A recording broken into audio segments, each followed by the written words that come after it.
Okay, so this is another, it's still a primary school, it's still an elementary school, right? But I did grade 1 and 2 there, and grades 3 to the other school.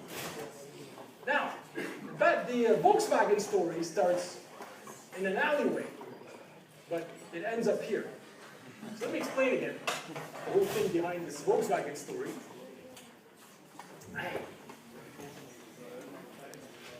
And I sort of you have to imagine, you know? When you're a kid, you imagine a lot, especially when you don't have TVs and VCRs or fancy stuff. You know, you just have to imagine a lot, right? You have comic books. We used to read a lot of comic books. Thor, and, you know, Doctor Strange, Fantastic Four, all the stuff that the movies are made of, right? They're all directed towards us, right? Because we used to read that stuff. So not too many of us had TVs back then. So you got the neighborhood, right? So you got the street here. You got that school right there that I just showed you. And then there's a block with lots of houses here. And then you have the alleyway, right? This is the famous alleyway, right? The alleyway. This is where everything happened. Right? We play in the alleyway. And my friend, whose dad was a carpenter, lived over here. Right? Then you had the corner that went over here, and the Batmobile, of course, went around the corner, and then they hit the fire hydrant over here. Right? That's what happened. Okay, so that's the neighborhood. Now, I think I mentioned last time that at the corner over here, there was a pharmacy. And in the pharmacy, we used to find stuff, right? Like once we found this stroller with wheels. Like, yeah, don't ask me where the stroller came from in the pharmacy. I have no idea. But we found that we took the wheels to make the Batmobile. On the way over here, someday, God knows how many years ago this was, definitely over 40, maybe 45 years ago, actually 48 years ago, more or less, I was a kid, right? So we find this big tire. I mean, I'm talking a big tire, so about this high, right? About 12 years old, 11, 12 years old, about this high. And this tire, I remember, was as tall as I was. The diameter was as high as I was at the time. This big tractor tires, right? And somebody had leaned it against the wall in the alleyway. Right, so you can imagine this big, huge tractor tire, right, leaning against the wall. And we look at this thing and we think, wow, this is pretty cool. We should do something with this tire. Right? So there's 4 of us. We're always 4 of us. The 4 musketeers. We hung around together.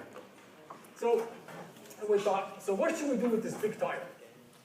So we thought, well, let's roll it. Right? You know, so we roll the tire. What else are we going to do with the tire? It's so big, we roll the tire, and let's see what happens. So, of course, no, it's a good idea to roll a tire this big, because the momentum generated by a tire this big is huge. Right? First of all, it's very heavy, because you can't really lift it. It's like that log with the stone story, you know, the stone, the catapult, right? It's like a log, right? It's really heavy stuff. So we take it off, and then we start rolling it, right? And as we roll it, of course, the thing starts wobbling and eventually falls over. And then, of course, it takes 4 of us to lift it up, back up, and then we keep rolling it. The problem is what happens at a corner. You have to turn the sucker. How do you turn the sucker, right? I mean, you can't control that. So we thought, okay, well, somehow we managed to get it just to fall down around the corner, right? We would estimate how fast it was going.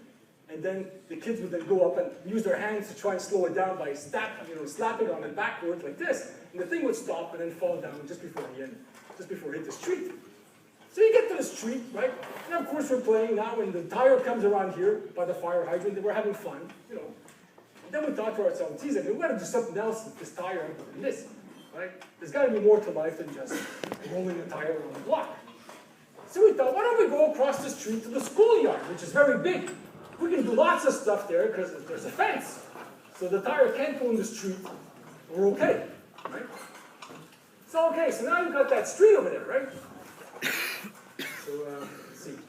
Okay, so this is the street here I'm talking about, right here. Right? So here we go with the tire over here. We go into this door, in this gate right here, this same gate. It's exactly the same gate. Nothing has changed in 48 years. It's the same doors.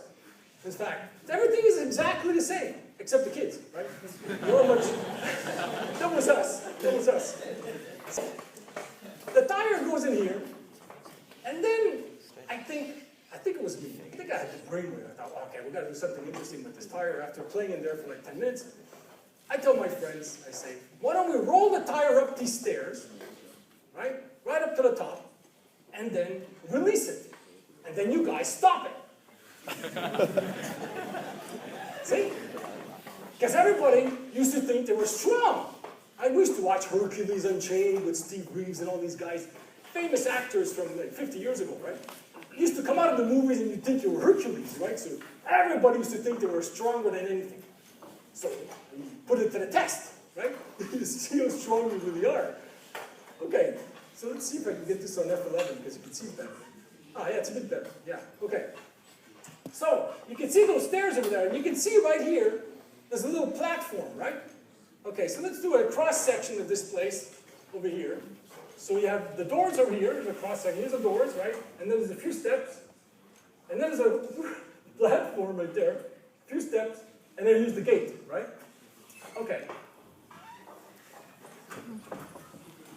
Okay, so it took us quite a while to take this tire and then roll it up, because of course, rolling it up meant you had to lift it up the stairs, which was a problem, right? Because the thing kept pushing back on you. Gravity, right, is your enemy at this point. So, but we managed to get it up here, and it would fall over, then we would slide it up on its side. You know, we tried everything. Then we got it over here, and then it was on its side. Then we did the same thing. So in about 20 minutes, we'd get it up to the top. Now, you know you're not going to get too many tries at this, right? You don't get too many tries at this. So the one time you do it, has to be the right time. So it's at the top, right? It's at the top, and I'm holding it steady. I'm holding it, it's me, it's at the top. It's the crazy thing. Why is it always me? But anyways, so here I am holding this tire steady at the top. And my friends are down here, right? And poor kids over here, you know, screaming and screaming, you know, come on, throw the tire down, right? Hold it. So of course, you oblige. So you say, oh, I guess it's gonna be fun, right? Everybody's so strong. And the gate's open, just like you see over there. It was open just like that, right? Now, the rub was, right here, where the mouse is, was a Volkswagen Beetle parked. Right here. Exactly there. Where the cursor is, there was a Volkswagen Beetle. So, you can imagine this car over here, right? This Volkswagen Beetle, like this, parked over there, right? I roll this thing down, so let it go, and it starts rolling. And here it goes, boom, boom. And when it came down here, it went kaboom, right? And the thing went up in the air, right? And they look at my friends' faces and they go, the thing is getting bigger and bigger and bigger, right? So they take off, right? No way we're going to stop this tire, right? And the tire is going down, and it's going down, and it's going down, and it hits, bang, right into the Beetle. I mean, this is really something. Now, what happened? What happened is this. When it hit the Beetle, right, it literally crushed the frame between the doors. So it got stuck. The tire was stuck between the front and the back door in the frame. Everybody looked at me, I looked at them, and I said, why don't you stop it? They said, well, you threw it. So I said, yeah, but what do we do now? We go home fast. So this sucker smashed into the door, right? It's stuck in the door. Again, we couldn't take it out. It was so hard to put in. Couldn't take it out. So we take off like crazy, all directions, right? The alleyways, hiding in the balconies, whatever we could find. Because we knew somebody must have seen us. Within 5 minutes, a police car comes. Now I'm at home, right? By then, 5 minutes later, a police car comes. And they were always in pairs in those days, right? There were lots of police officers back then, especially in my neighborhood. There was always police officers. So they come over, and I'm looking from my room, and I can see left. I can see the car. I can see the police officers sort of scratching their heads, looking at the tire. You know, they're looking at the tire and wondering, how is it possible that this tire got stuck like this? And they look around, and there's nobody around, right? Of course, I'm laughing my head off in my room, and my mother's asking, what are you doing? I'm just looking at my friends outside and stuff like that. And I look at this police officer, and of course, there was a search. They were asking for who did it. And some people said, oh, it's a bunch of kids, you know, in the neighborhood. Well, they're not exactly sure what happened, but they just saw the tire over there, and they assumed it was kids. But they thought, you know, how can it be? They can't have the strength to lift this thing, to do this. It hadn't occurred to them that we roll the tire from the top to gain the momentum to crush the car. Right? Luckily for me, my brother said to me, Angelo, don't worry, these guys have insurance. So I said, what's insurance? And he explained to me the beginning of insurance. That's when I found out what insurance was, right? But no matter what happened, this is called an act of God. It's as if God came down, threw the tire into the thing, right? And the insurance pays, right? So I thought, oh, you mean it's not going to cost him anything? He said, yeah, it's not going to cost him anything. You mean I can do this again? He said, no, you won't. So, well, what if they catch me? Then you go to jail. Oh, okay, this is serious stuff. Okay, then we won't do it again. Anyways, so we came out afterwards, right? And of course, the tire had been pulled by the police, and they left it on the floor, and they called the tow truck, and we sent a tow truck come over. And we went over, my 4 friends, because we called each other on the phone. We went over and said, geez, what happened here? This guy in the tow truck says, I don't know. He says, this tire got stuck in the car. We have no idea how this happened. I said, wow, it must have taken some strength. Hey, a guy like Hercules must have done this. The guy says, really? I don't think so. Anyways, I don't know. So he grabs the car and he drives it off, right? And the tire's still on the ground. We thought, this time we're going to leave it alone. And we left it alone and walked away. We did something else. That's that tire, true story. This place.